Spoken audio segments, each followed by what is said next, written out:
Ayan, magandang araw po sa inyo lahat guys. Tayo po ay meron pong technique na naman po sa araw po na ito para po sa mga kalalakihan. Nakakaunti lamang po ang kanila pong inilalabas. Ito po ay talaga naman pong sanhi din po para kayo po ay nahihirapan po magpatayo. Kasi po kulang po yung ating pong inilalabas. Ito po ay isa po sa dahilan para talaga naman pong kung sa pakiramdam nyo is parang wala kayong gana, parang ang lagi para kayong parang yung inyong po mga junjun ay lupay-pay, wala po sa resistensya. Ayan po, ang gagawin po natin guys sa ngayon ay talaga naman po 100% effective para naman po makatulong po sa inyong magka-partner. Kasi isa din po sa pinagsisimulan po ng pagkatatampuhan po ng magka-partner is yung nagkukulang si Mr. para kay ka-partner. Yan po, ito po gawin po nito o talaga pong napakadabis po nito at talaga naman pong buong-buo yung lakas na maibibigay po ninyo sa inyo pong mga kapartner. Okay, wag po ninyong i-skip ang video ito para alam nyo po ang step by step na akin pong sasabihin po sa inyo. Okay, unang-una po, maghanda po kayo ng 2 pong torda na saging na hinog at talaga naman po ito po ay number 1 po nating pangangailangan.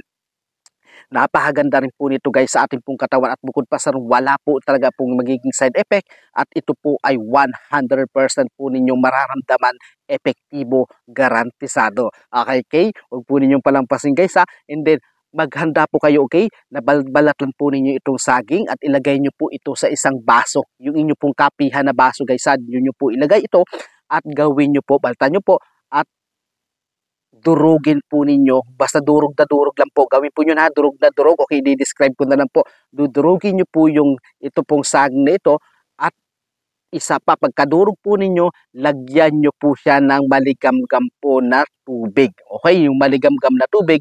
Next na procedure po, hindi pa po tayo dyan tapos ha. Haluin po muna ninyo yon. Okay, halong-halo at siguraduhin po ninyo na ito po ay durog na durog. Okay, talaga pong may inom mo siya. And then bukod pa sa ron, ito rin po ang isa sa parang ayaw po nilang gawin is yung mahina po yung kanila pong mga sikmura. Kasi alam niyo po ba guys na kung ano po ang ilalagay po natin dito is yung pinakang egg white. Ayan, yung egg white po ang ilalagay po ninyo doon sa dinurog po natin na saging at lagyan niyo po siya ng maligamgam na tubig at yung egg white naman po ay ilagay po ninyo doon. Okay, nagkakaintindihan po tayo guys. Haluin nyo po yun ng halong-halong-halo. Basta maligamgam po ha. Ayan, halong-halo. And then, kapag kayo po ay meron pong ma-schedule magka-partner, gawin nyo po ito guys. Hindi po kayo talaga pong aramdam po ninyo yung pamumuo. Yung pamumuo po at pamimilong po ng inyo pong mga junjun. Ito po ay napaganda po ha.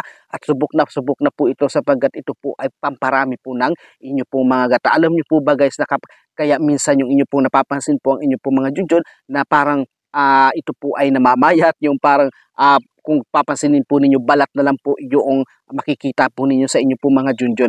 Kasi po, kulang po ang inilalabas po ng inyo pong mga junjun. Okay, gawin nyo lamang po yan yung step by step na aking pong sinabi po sa inyo at talaga naman pong 100% effective, garantisado po yan. Okay, dyan na lang po hanggang sa muli po. Sana po ay nakapag-subscribe po kayo sa aking pong YouTube channel. God bless you all.